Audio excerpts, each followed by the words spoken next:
doa dulu ya. Berdoa.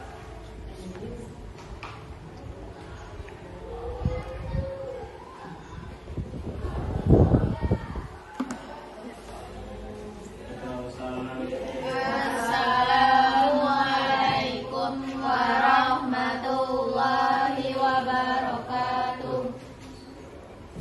Nah, saya di sini akan absen kalian ya. Akilah Rohimi, Hadiroh. Erlina Humayro, Hadiroh. Intan Nuraini, Hadiroh. Bagas Hamid, Hadir. Putra Permana, Hadir. Prima Rashidah, Hadiroh. Fatimah Zahra. Nah, pada semangat kan semuanya untuk pembelajaran hari ini? Semangat lah. Materi hari ini kita akan belajar tentang ayo bertaubat. Masih pada ingat gak materi sebelumnya? Ingat. Tentang sifat-sifat Allah. Masih pada ingat gak sifat-sifat Allah ada berapa? 20. Coba sebutin ya. Wujud tidak baqa'u khalaqatul hawadisi Ya'mur binafsihi wa daniyat qurrat iradat ilmu hayat sama ngasar kalam qadiran mulia aliman hayat sami'an basiron mutakaliman. Nah, materi hari ini kan kita belajar tentang ayo bertaubat. Adapun tujuan pembelajaran dari materi kita yang ayo bertaubat ini, yang pertama itu adalah menghayati pentingnya taubat dengan fondasi kehidupan muslim. Yang kedua itu menganalisis hakikat, syarat-syarat dan kedudukan taubat sebagai fondasi kehidupan muslim. Yang ketiga itu menyajikan hasil analisis hakikat, syarat-syarat dan kedudukan taubat sebagai fondasi kehidupan muslim. Jadi taubat itu diambil dari kata tawaba yang artinya kembali. Jadi arti taubat itu jadi dia kembali kepada Allah. Siapa sih yang tahu arti dari kata taubat? Yang kilat. Dia kembali dari dosanya, berpaling dan menarik diri dari dosa. Iya, bagus. Terima kasih ya, Akilah. Jadi taubat itu kembali kepada Allah dengan melepaskan hati dari belenggu yang membuatnya terus-menerus melakukan dosa, lalu melaksanakan semua hak Allah.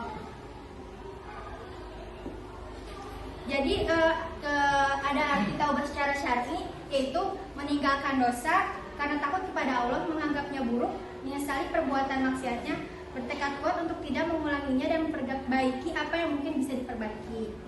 Kemudian ada hakikat taubat.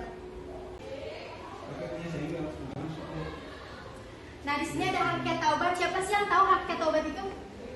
Iya. Hakikat taubat yaitu perasaan hati yang menyesali perbuatan maksiat yang telah terjadi, lalu mengarahkan hati kepada Allah pada sisa usianya serta menahan diri dari dosa. Ya, jadi hakikat taubat itu yang pertama dia harus menyesali dulu, menyadari perbuatan dosa atau maksiatnya. Yang kedua dia harus memantapkan atau mengarahkan hati kepada Allah untuk bertaubat dan mengganti amal-amal buruknya. Yang ketiga itu dia menahan diri dari dosa-dosa yang telah dia perbuat, jadi dia bertaubat.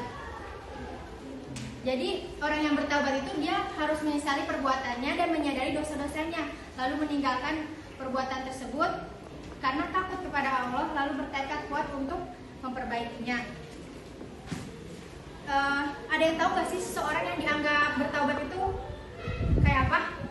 Jika ia kembali kepada Allah Subhanahu wa Ta'ala dan melepaskan diri dari belenggu yang membuatnya terus-menerus melakukan dosa. Ya, terima kasih ya. Jadi taubat itu mencakup penyerahan diri seorang hamba kepada Rabb-nya. Jadi dia kembali kepada Allah dan konsisten menjalankan ketaatan kepada Allah.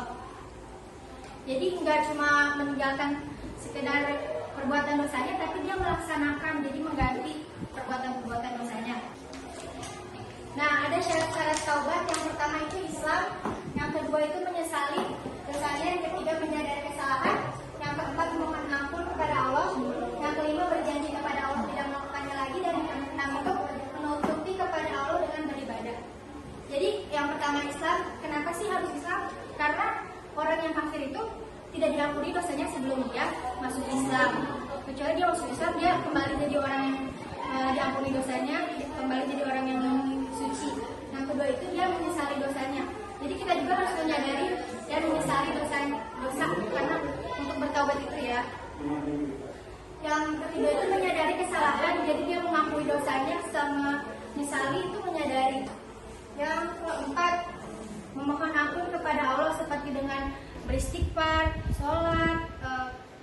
melakukan ibadah-ibadah.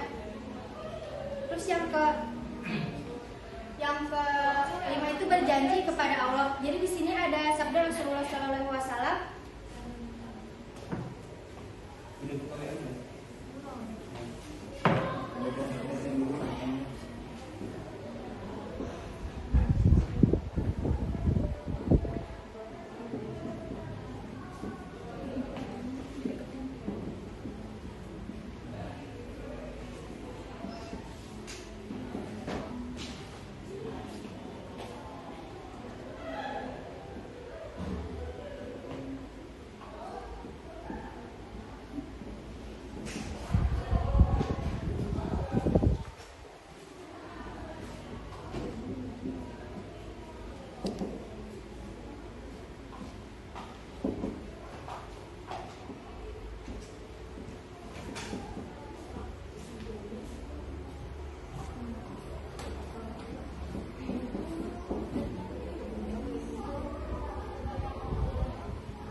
Jadi sabda Rasulullah itu al-mustaghfiru bil lisanil musirru ala dzunubi kal mustahzi bi rabbih.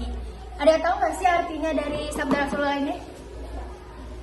Orang yang mohon ampun dengan lisan sedangkan dia susah melakukan perbuatan dosa, hal itu bagaikan yang berolok-olok ke Tuhannya. Ya, terima kasih ya. Jadi dia harus memohon ampun dengan lisan juga, tapi dia juga harus melakukan ibadah-ibadahnya dan tidak boleh kembali ke perbuatan maksiat atau dosa yang dia perbuat. Yang keenam itu ada menutupi kepada Allah dengan beribadah, seperti dari ada hadis Tirmidzi, ittaqillaha haitsuma kunta wa aqimi sayyi'atal hasanata tamhuha, yang artinya bertakwalah kepada Allah di mana saja engkau berada dan ikutilah perbuatan jelek dengan perbuatan baik, karena perbuatan baik akan menghapus perbuatan jelek. Di sini aja di hadis Tirmidzi ini aja udah disebutin kalau perbuatan jelek itu bisa diganti dengan perbuatan baik kalau kita menggantinya. Jadi kita yang bertaubat itu harus melakukan ibadah kepada Allah. Kemudian selanjutnya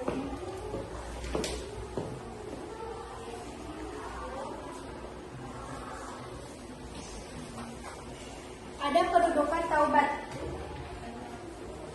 Jadi menurut Ibnu Qayyim itu kedudukan taubat adalah yang pertama, pertengahan dan terakhir bagi seorang hamba. Taubat itu hukumnya wajib dalam kedudukannya mewujudkan kesalahan hambanya di dunia akhirat. Jadi taubat juga gak boleh ditunda-tunda. Kalau kita mau taubat harus dilakukan sesegera mungkin.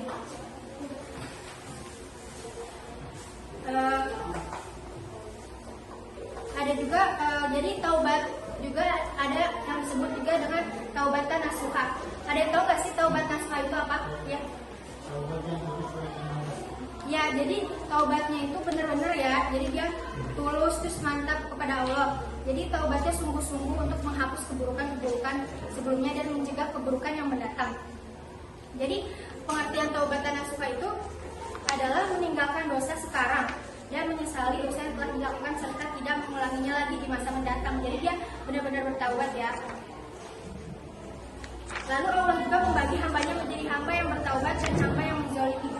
Jadi barang siapa yang bertaubat berarti dia layak menjadi orang yang zalim karena kebodohannya terhadap rohnya dan haknya. Seperti firman Allah yaitu wa may yatub fa ulaika humud dzalimun, yang artinya barang siapa yang tidak bertaubat maka mereka itulah orang yang zalim. Makanya disebutin kalau kita mau bertaubat itu harus sesegera mungkin ya. Jangan ditunda-tunda kalau kita mau bertaubat. Terus slide selanjutnya.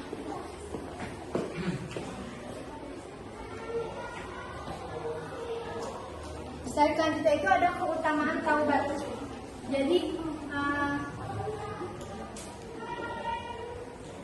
Jadi orang-orang yang benar bahagia itu yang menjadikan taubat sebagai sahabat dekat dalam perjalanannya menuju Allah dan negeri akhiratnya. Sedangkan orang yang binasa adalah yang melantarkan dan mencapakan taubat di belakang punggungnya. Jadi ada keutamaan taubat itu yang pertama adalah sebab untuk meraih cinta Allah. Jadi Jadi Allah senantiasa mencintai hambanya yang bertaubat karena taubat itu membuat kita selalu mengingat Allah dan melakukan segala hal dengan hati-hati, dan jadi kita nggak melakukan hal buruk. Yang kedua itu sebab keberuntungan. Jadi orang yang bertaubat itu akan beruntung di jalan Allah karena selalu berusaha dekat dengan Allah, dan segalanya akan dilancarkan oleh Allah sebab bertaubat itu. Yang ketiga itu ada sebab mendapat ampunan dan rahmat. Karena Allah sendiri akan mengampuni perbuatan manusia yang bertaubat, perbuatan yang terdahulu yang menimbulkan dosa kalau dia bertaubat. Selanjutnya ada Allah akan menghapus dosa-dosanya seolah-olah tidak berdosa.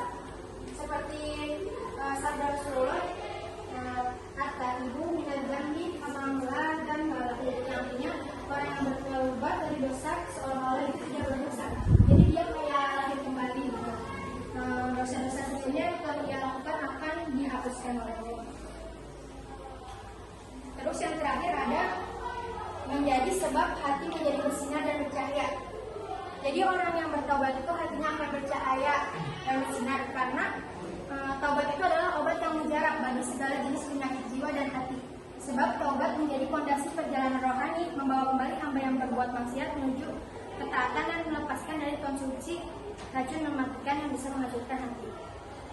Jadi kebebasan orang yang bertaubat dari perasaan dosa ini membentuk kepribadian Muslim yang teguh, lagi tenang, yang tidak merasakan ketegangan, serta tidak mengalami kerisauan dan kegelisahan. Nah, jadi kita kan sebagai umat manusia pasti nggak luput dari dosa dan kesalahan. Hendaknya kita tuh bertaubat sesegera mungkin kalau kita menyadari kesalahan kita dan melakukan pengganti lah dari